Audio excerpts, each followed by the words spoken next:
अच्छा, संसार की स्थिति, संसार का सुख दुख कैसा है? आपको संसार के सुख दुख का एक नमूना दिखाऊं मैं? मैया, संसार में आप लोग सुखी होती हो ना? संसार में आप दुखी होते हैं ना? ये सुख दुख कैसा है जरा मुझे बताना। ये सुख दुख कैसा है आपका वाला, जो संसार वाला? उदाहरण में आपको समझाऊं, सुनो। छोटे से बच्चे को आप टॉफी मत दो, खिलौने मत दो, क्या करता है? बोलो मेरी मां, कैसे रोता है? छोटा सा बच्चा टॉफी और खिलौने ना देने पर ऐसे रोता है जैसे उसे देखकर लगता है हे भगवान, इससे दुखी कोई। बड़े बड़े आंसू बहाएगा, सिसक सिसक के रोएगा, है ना? ऐसे लगेगा कि इसके जैसा कोई दुखी, बड़ा दुखी है, मानो इसकी सारी संपत्ति लुट गई है, ऐसे रो रहा है। अच्छा, वो बच्चा जो खिलौने और टॉफी के लिए रो रहा है, उसका रोना सही, उसका रोना सच्चा है कि झूठा है? जोर से, जोर से, जोर से, सच्चा है या झूठा है? क्या आप लोग उसके उस रोने में क्या सम्मिलित हो जाते हैं? आपको उसका रोना विचलित करता है? जो बच्चे खिलौने और चॉकलेट के लिए रोते हैं, उनका रोना आपको विचलित नहीं करता। आप समझाते हैं चॉकलेट हानिकारक है, दांत खराब हो जाएंगे, नहीं मानता, और 2-4 थप्पड़ भी मार देते हैं। ले, रो रहा, अच्छे से रो। उसका रोना, उसके रोने का कोई अर्थ नहीं है। चॉकलेट, खिलौनों की क्या कीमत है, क्या है?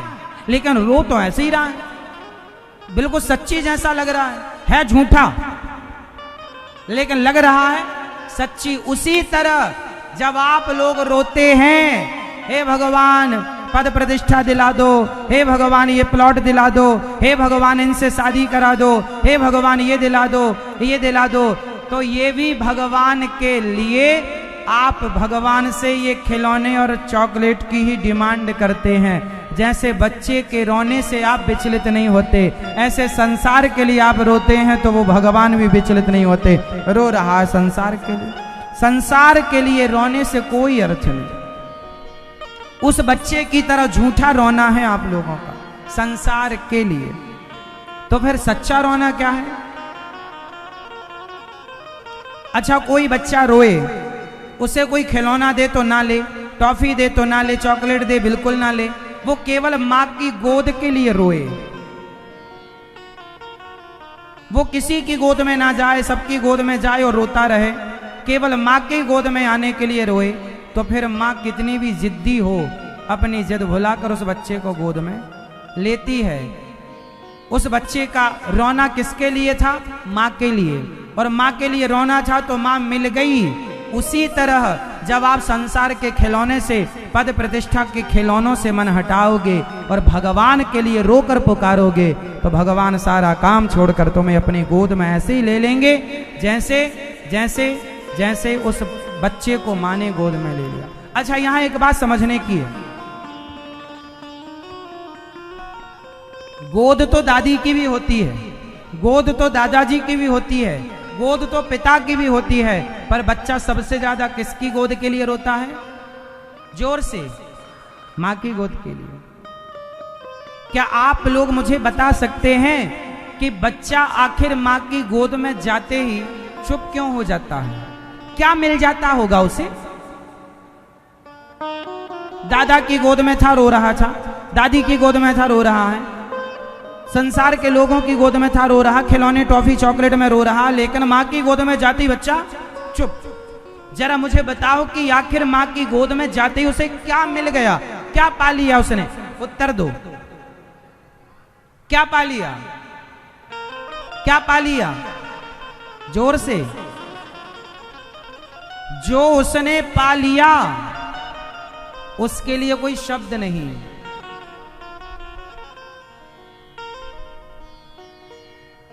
हाँ या ना?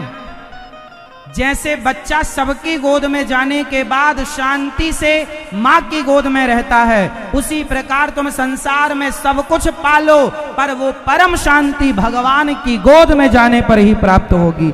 इसलिए भगवान को पाना जरूरी है।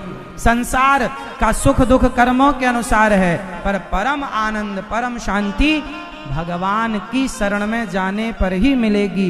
इसलिए भगवान की शरण में चलो तो अपार आनंद। उस आनंद के लिए न वेद आपसे कुछ कह पाएंगे, न हम नेति नेति कहकर वेद चुप हो जाते हैं।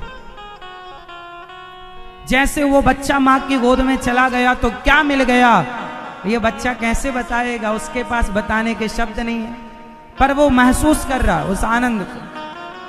उसी तरह जब आप भगवान की शरण में जाते हैं, मीरा बन करके, तुलसीदास बन करके, तो जो सुख मिलता है वो सुख संसार के हर सुख से श्रेष्ठ है। इसलिए ईश्वर की ओर बढ़ो।